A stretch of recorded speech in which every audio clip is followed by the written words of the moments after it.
here. We need an honest reset in terms of relationships between the United States and Russia. This is virtually a declaration of war by Russia on the United States, and we should take that seriously. So let's bring in our next guest. He is a security expert, Chris Carter. Chris, thank you very much for joining us on this very important topic. I mean, what is the latest? Have we learned anything new? And this is a hack into this software company. People didn't know about it before, based out of Austin, Texas. It is. It's SolarWinds. It's a company out of Austin, Texas. And they provide a security tool that manages all these networks across the globe, including our federal government and many Fortune 500 companies. And thank God for a security team out of the team at FireEye. They knew that they got hacked.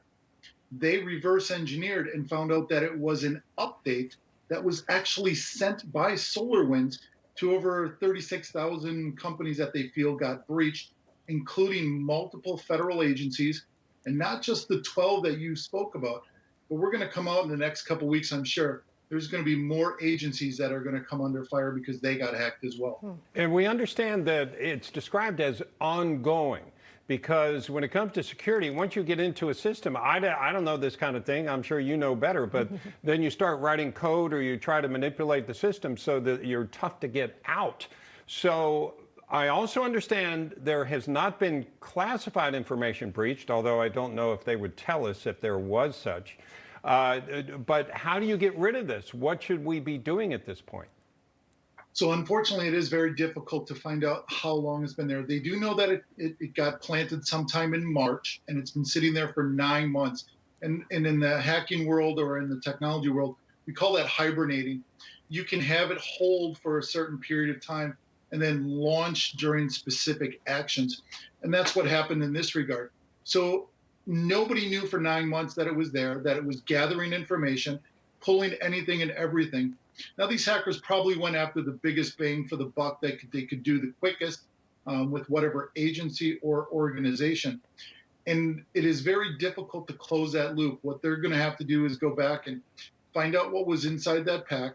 They're going to have to evaluate it. And there's some really good people at FireEye, the top hackers, top people that are out there.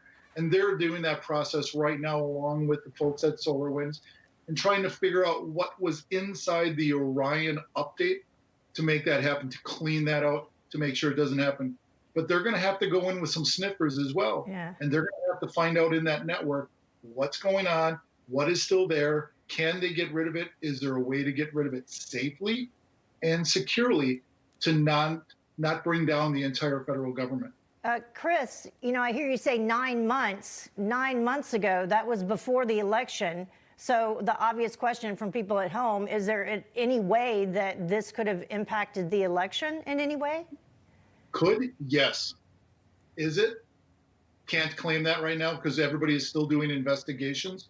And you were very right in one of your comments. The federal government probably will not tell us what is going on, but the folks at FireEye and some of us other security folks will get some of that information over the next couple of days, weeks, and months. And as it starts to come out, I'm sure somebody will leak it, and I'm sure somebody will give some information to the good folks at Newsmax as well. Okay, Chris Carter, thank you very much, sir. You just watched Newsmax TV, America's fastest growing cable news channel, now in more than 70 million homes. You can get Newsmax TV on your cable system or check your cable guide. And if your system doesn't carry Newsmax, call them, tell them you want Newsmax TV, because we're real news for real people.